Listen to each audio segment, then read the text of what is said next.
Hello viewers, আসসালামু আলাইকুম। সবাই কেমন আছেন? আজকে আ গাজরের হালুয়া তৈরি করেছিলাম সেদিন। তো সেই ভিডিওটাই আপনাদের সাথে শেয়ার করছি। সেজন্য আমি ২ টা গাজর এখানে কুচি করে একদম সুন্দর করে নিয়ে নিয়েছি। এটা আমি গ্রেটার দিয়ে কুচি করে নিয়েছি। এখানে নিয়েছি গরম মসলা, আর নিয়েছি চিনি, আর নিয়েছি হচ্ছে এখানে মিল্ক। এখানে UHT মিল্ক নিয়েছি আমি। যেকোনো মিল্কটা ইউজ করা যায় এখানে। ১ম এ এখানে কড়াইয়ে আমি ঘি দিয়েছি। ঘি না দিলে কিন্তু গাজরের হালুয়ার টেস্টটা এভাবে পাওয়া যাবে না। ঘিয়ের মধ্যে গরম মসলা দিয়ে, এরপরে গাজরটা দিয়ে কিছুক্ষণ ভালোভাবে নেড়ে-চেড়ে একটু ভেজে নিতে হবে। এটা একটু সময় নিয়ে চুলার আঁচ কমিয়ে করে নিতে হবে। যখন ভাজা প্রায় হয়ে গেছে, আমি ১ চিমটি পরিমাণ লবণ দিয়ে দিয়েছি। লবণ দিলে এটার টেস্টটা আরো ভালো।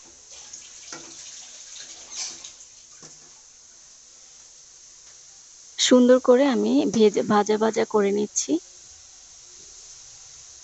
যখন এই গাজরের পানিটা প্রায় শুকিয়ে আসবে, একদম ভাজা হয়ে যাবে, সেই পর্যায়ে আমি এখানে দিয়ে দিচ্ছি চিনি স্বাদমতো। যারা চিনি বেশি খেতে চান তারা বেশি দিতে পারেন, আর যারা কম খান কম দিতে পারেন। এটা জাস্ট নিজের ইচ্ছামতো দিয়ে দিলেই হবে। এরপরে আমি এড করছি মিল্ক, লিকুইড মিল্কটা এড করছি আরকি। এই গাজরে কিন্তু কোনো প্রকার পানি ইউজ করা যাবে না গাজরের হালুয়াতে। এখানে পুরাটাই মিল্ক দিতে হবে, তাহলে টেস্টটা একদম ভালো আসবে। ঢেকে দিচ্ছি কিছুক্ষণের জন্য। এখানে গাজরটা কিন্তু আমার অলমোস্ট সিদ্ধ হয়ে গেছে। এই পর্যায়ে আমি চুলার আঁচটা একটু বাড়িয়ে তারপর গাজরের যে মিল্কটা আছে গাজরের মধ্যে এটা একটু টানিয়ে নিব একদম সুন্দর করে।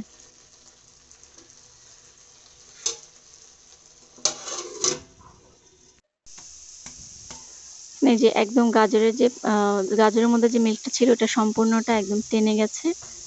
এই পর্যায়ে চলে আসলে কিন্তু হালুয়া রেডি। সো আমি এটা নামিয়ে নিচ্ছি। এটা আমরা সাধারণত বাটিতে এভাবেও পরিবেশন করতে পারবো। এভাবে বাটিতেও পরিবেশন করা যাবে, অথবা চাইলে এটা কিন্তু লাড্ডু আকারেও পরিবেশন করা যাবে। গাজরের হালুয়াটা এভাবে কুচি করে করলে খেতে অসাধারণ লাগে। এভাবে করে দেখবেন। ছোটবেলায় যখন গাজর বেটে হালুয়া তৈরি করতো আমি কিন্তু সেটা খেতাম না। বাট এভাবে করে খেয়ে দেখেছি, এভাবে কিন্তু অনেক টেস্ট হয়, অনেক মজা হয়। তো কারা এভাবে ট্রাই করেছেন, কারা করেননি অবশ্যই কমেন্টে জানাবেন। ভালো থাকবেন সবাই। আল্লাহ হাফেজ।